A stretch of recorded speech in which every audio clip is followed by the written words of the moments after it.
안녕하세요. 착한 경제를 얘기하는 경제적인 토크쇼 강대성입니다. 대한민국 최초의 타이틀을 가지신 분들이 경제적인 토크쇼에 많이 참 나오셨던 것 같습니다. 예술 행정 서비스라는 거에 대해서 들어본 적 있으신가요? 오늘 이 시간에 그게 무엇인지 모두 공개를 해드리도록 하겠습니다. 문화예술 네트워크의 위드 조용현 대표님 모셨습니다. 안녕하세요, 대표님. 예, 안녕하십니까. 문화예술 행정사 맞나요? 예, 예. 어떤 직업인지 그것부터 설명을 좀 부탁드리겠습니다. 문화예술 행정사라는 자격 명칭이 공식적으로 있는 건 아니고요. 네네. 예, 제가 행정사 자격을 가지고 있는데 네. 행정사 자격증을 가지고 활동하시는 우리 행정사분들은 다양한 분야에서 행정 지원을 하고 계십니다. 네네. 그 중에 저는 문화예술 분야만 특화해서 연구하고 지원을 하고 네네. 있다 보니까 제가 자칭 문화예술 행정사라고 이렇게 부르고 있는 겁니다. 그러시군요. 예, 그 대표님 이력이 참 특이하죠. 특이해 제가 볼 때는. 예. 처음부터 예술계에 몸담으셨던 분은 아닌 것 같은데 원래 어떤 직업을 가지셨고 또 어떻게 해서 이런 문화예술계 쪽에 발을 담그셨는지 궁금한데요. 예. 저는 10년간 장기 복무를 하고 육군 장교 대위로 전역을 했습니다. 네네.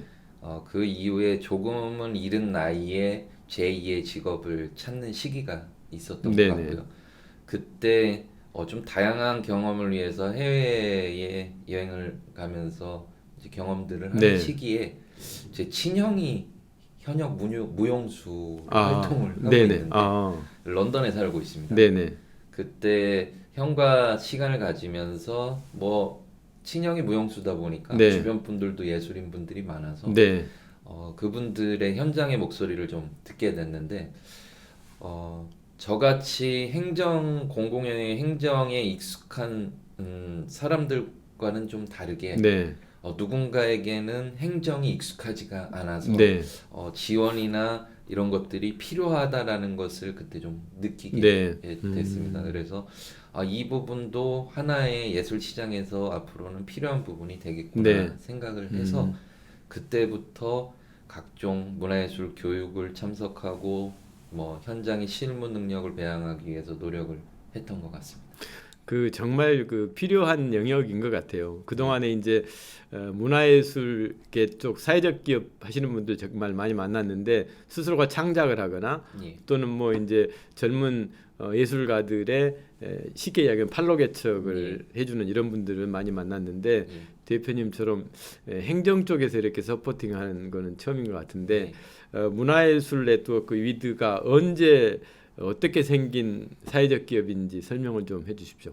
제가 예술 시장에 입문한 계기와도 좀 연계가 되는데 그때 이제 저는 전공을 하지 않은 케이스다 보니까 이 시장에 진입을 하기 위해서 어디서 무엇을 찾고 어떤 교육을 받고 누구에게 자문을 구해야 될지 이제 답답한 심정이었는데 지금도 별반 다르지 않게 그런 것 정보를 제공해주고 교육을 해주고 지원을 해주는 곳이 별로 없습니다. 그러다 보니까 그러면 예술인들이 한 곳에서 이런 정보를 좀 찾고 교육도 받고 할 수 있는 공간을 직접 한번 만들어 보자라는 생각을 하게 됐고 그게 2014년부터 그래서 블로그를 직접 운영하면서 매일 정보를 한 곳에 모아보기 시작했습니다. 그냥. 근데 그게 7, 8년이 지난 시점에 다수의 인원들이 들어오다 보니까 블로그를 통해서 질문도 들어오고 도움 요청도 들어오는 걸 보면서 이것도 하나의 수익 모델이 될 수 있겠구나 생각을 해서 사회적 기업가 육성 사업을 통해서 이 사업을 시작하게 되었습니다. 사회적 기업에 그래서 입문을 하셨군요. 지금 그러면 위드에서 하시는 일들이 어떤 일들이세요? 위드가 하는 주로 예술인을 위한 지원하는 방향은 4가지 정도입니다. 첫 번째는 정보 플랫폼을 운영하면서 한 곳에서 정보들을 이제 다양하게 볼 수 있도록 하면서 올해부터는 플랫폼 안에 상담을 희망하는 분들이 유선으로 좀 힘들어하시는 네. 부분을 이제 온라인으로 네. 이제 질문하고 소통하는 공간을 만들었고요. 두 번째로 예술 시장에 진입하고 이제 취업이나 창업을 준비하는 분들에게 현장에서 필요한 실무 교육을 네. 진행하고 있습니다. 그리고 세 번째는 지금 또 문화예술 시장에서는 융복합, 기술 입은 문화 이런 부분들이 이제 많이 방향성이 그쪽으로 가고 있는데 그런 부분에서 예술인들 네트워크를 통한 협업을 네. 지원하고 있고 마지막으로 이렇게 교육 수료생들과 기업 단체 네트워크를 통해서 복합문화공간 운영 용역 등 이런 사업을 같이 진행을 하고 있습니다. 코로나 이제 팬데믹 2년째 지금 지나가고 있잖아요. 예, 그래서 그렇습니다. 특히 모든 업종들이 다 어려운 환경에 처해 있지만 특히 문화예술계 쪽은 이중구, 삼중구를 겪고 있는 것 같아요. 예. 그래서 그 우리 대표님께는 그 문화예술계 행정사 자격을 스스로 이제 만드셨는데 예. 더 분주하게 보내셨을 것 같아요. 그 혹시 또 그 2년을 보내면서 보람이 있었던 일, 정말 어려웠던 일 이런 거 에피소드 있으면 좀 소개 좀 해주시죠. 지금도 예술 시장이 위축돼 있다 보니까 많은 문화예술인 분들이 이제 힘든 상황에 계십니다. 네네. 특히 실현하는 뭐 공연, 전시에 대한 기회 제공들이 없다 보니까 더욱 힘든 시기를 보내고 계신데 저 또한 대상자가 저희 고객이 네. 내부에 있는 예술인 분들이다 보니까 네.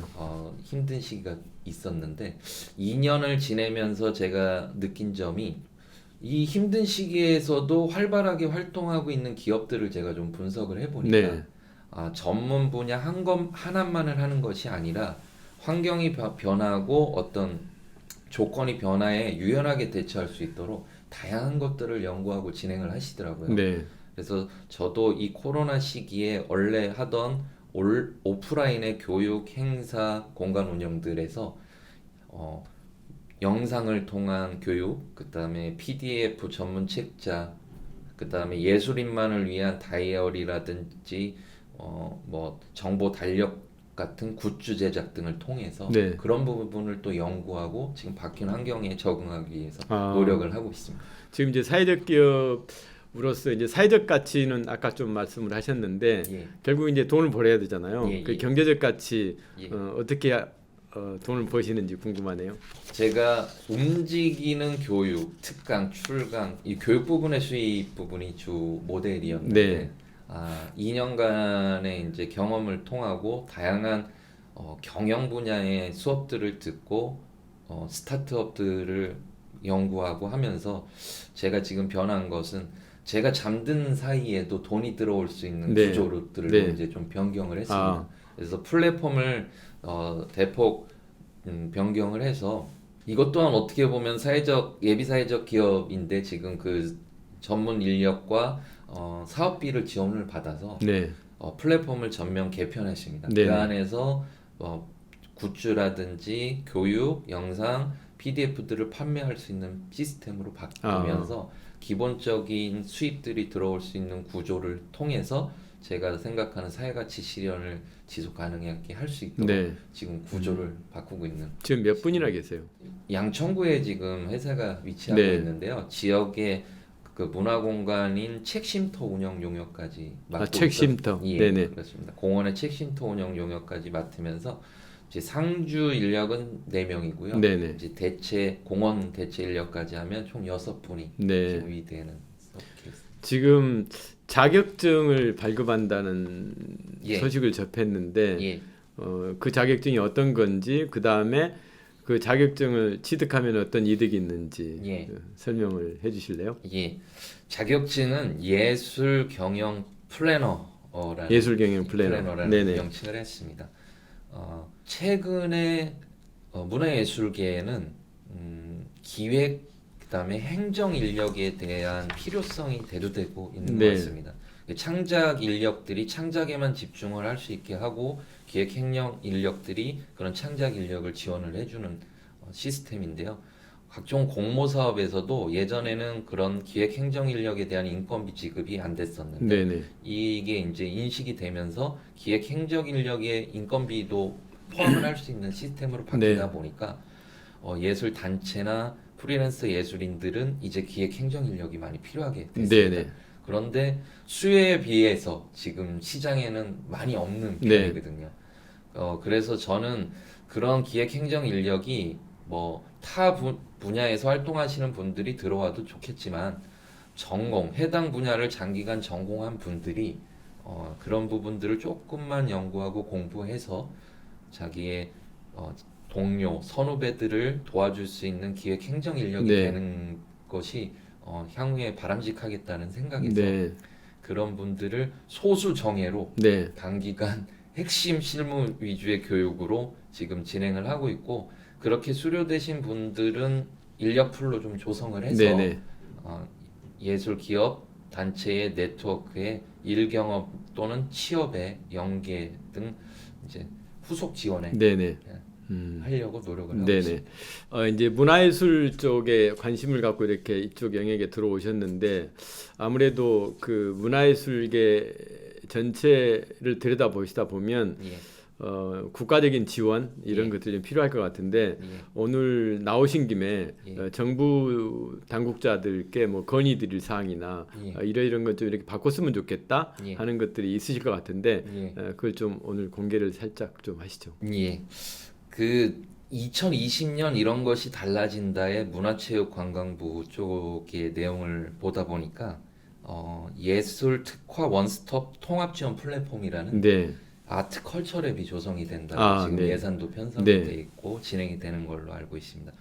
이렇듯 기존까지는 창작 예술에만 한정돼 있던 부분에서 이제 예술 분야의 아트 비즈니스라든지 예술 분야에도 다양한 직업군의 취업, 창업 등에 대한 인식들이 많이 좀 네. 늘어나고 있는데 이게 지금은 너무 중앙에 집중돼서 교육이라든지 정보 제공이라든지 이런 것들이 이루어지고 있거든요. 문화 향유 공간이 지방에 부족한 것처럼 이런 시스템도 이제 지방 분권화라든지 지방을 이제 분권화된 지원 센터들이 조성이 돼서 네. 이 전국적으로 예술인들에게 상담 및 지원이 되는 센터 등이 좀 조성이 네. 되면 좋을 것 같고요. 제가 가장 크게 좀 바라는 점 중에 하나는 예술인 분들과 전공 장기간 어린 시절부터 장기간 예술을 전공한 예술인 분들과 이야기를 나누다 보면 대학에서는 예술을 잘하는 법은 이제 잘 배우는데 네네. 졸업 이후에 예술 시장에서 살아가는 법에 대해서는 배운 적이 없다라는 네. 게 공통점입니다. 네네. 그래서 이 학교 기관, 대학교에서는 뭐 최소한 졸업을 하는 막학기에는 특강이나 뭐 이런 것들을 좀 편성을 해서 우리 대학생들이 졸업 이후에 가야 될 방향성이라든지 네. 뭐 무대에서는 주인공이 되는 실현자 외에도 다양한 직업군이 있다라는 걸 좀 알려주고 네. 시장에 나왔을 때는 방치된 느낌이 들지 않게끔 네네. 그런 것들이 조금 정책이나 제도 차원에서 진행이 되는 것들이 제 얘기가 아니라 네네. 실제 현장에서 네네. 예술인들이 좀 바라고 있는 점이 네네. 아닌가 생각을 합니다.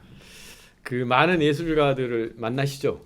예, 그렇습니다. 예. 지금 그 특히 이제 젊은 그 청년 예술가들 만나 보면 예. 저도 가끔 만나거든요. 예. 만나 보면 정말로 본인의 이제 미래가 너무 불투명하니까 예. 대단히 어려워하는데 예술을 그 예술 자체를 가리키는 것도 중요하지만 그 예술을 가지고 어떤 경영을 할 건가 하는 예술 경영 이런 과목들이 좀 들어가서 예. 학교에서부터 그런 교육 좀 받았으면 어떨까 하는 생각이 좀 저는 개인적으로 들더라고요. 예, 그렇습니다. 이제 오늘 대표님한테 여러 가지 말씀 많이 들었고요.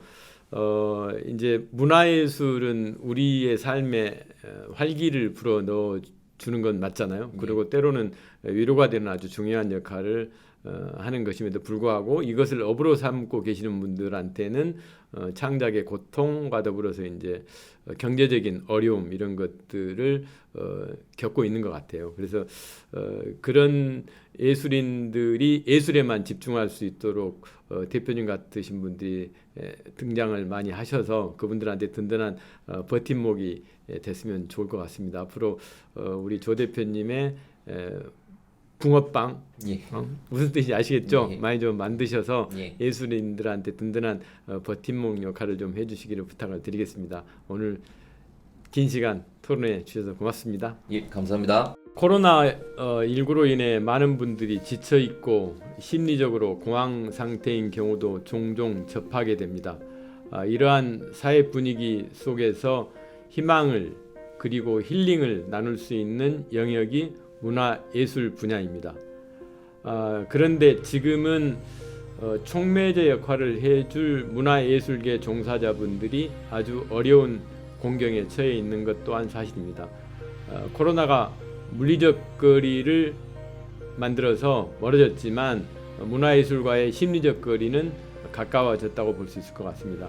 문화예술계가 어려운 환경을 극복하여 대한민국 국민의 피로 회복제 역할을 하는 그날을 학수고대 기다려봅니다. 마치겠습니다. 고맙습니다.